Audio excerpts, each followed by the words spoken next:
Daily Manna from the Torah by Dr. Ketriel Blad.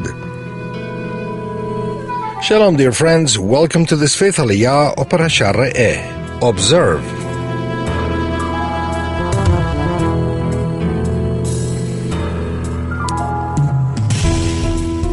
We find this Aliyah in Deuteronomy chapter 14, verses 22 through 29. Today we'll be covering verses 28 and 29. They read as follows. At the end of every 3 years, you shall bring out all the tithe of your produce in the same year and lay it up within your towns. And the Levite, because he has no portion or inheritance with you, and the sojourner, the fatherless, and the widow who are within your towns, shall come and eat and be filled, that the Lord your God may bless you in all the work of your hands that you do. What is the outcome of tithing? There are two types of tithes in the Torah, the first and the second. Together they add up 19% of the total income of crop produce.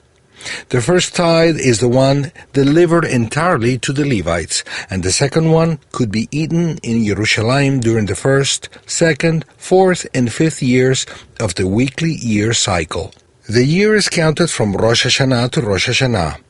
During the third and sixth year, the second tithe was given to the needy in every city. That tithe is then called the tithe of the poor. The seventh year is a sabbatical year, when the tithe of crop produce can be given away because everything that grew on the fields was for everyone. Nowadays, the first tithe can't be given to the Levites because they are not serving in the temple. Also, not everyone in Israel lives off of agriculture. Instead of that, the first tithe of all income in or out of Israel can be delivered to further the study of the Scriptures. The tithe of the poor may be delivered to the needy during the third and sixth years of the week of years. The second tithe of the remaining years can be used to make one or more trips to Israel and Jerusalem. The Torah gives a special promise to those who deliver the tithe faithfully, which is that the Eternal is going to bless them in all the work of their hands. Hashem knows that our income is not always larger than our expenses, and that it's easy to worry and doubt about enough money coming in. That's why He has given a special blessing to the one who is faithful in the giving of the tithe.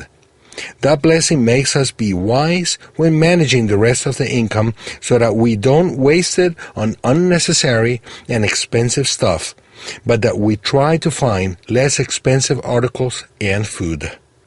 This blessing also prevents money from getting lost and things from breaking and tearing before their time, so that expenses are largely reduced. The blessing upon the work of those faithful with the tithe has thousands of ways of manifesting itself. According to my understanding, the first tithe is not mandatory for those chosen from among the nations, but I strongly recommend it. And the second tithe is optional, but it entails a great blessing for the works of the person who delivers it. Some may come and ask me, how can you dare to give the tithe?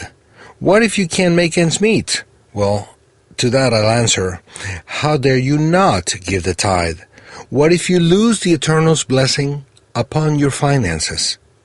I would dare say that if you are experiencing financial problems, giving the tithe is a way for you to be blessed.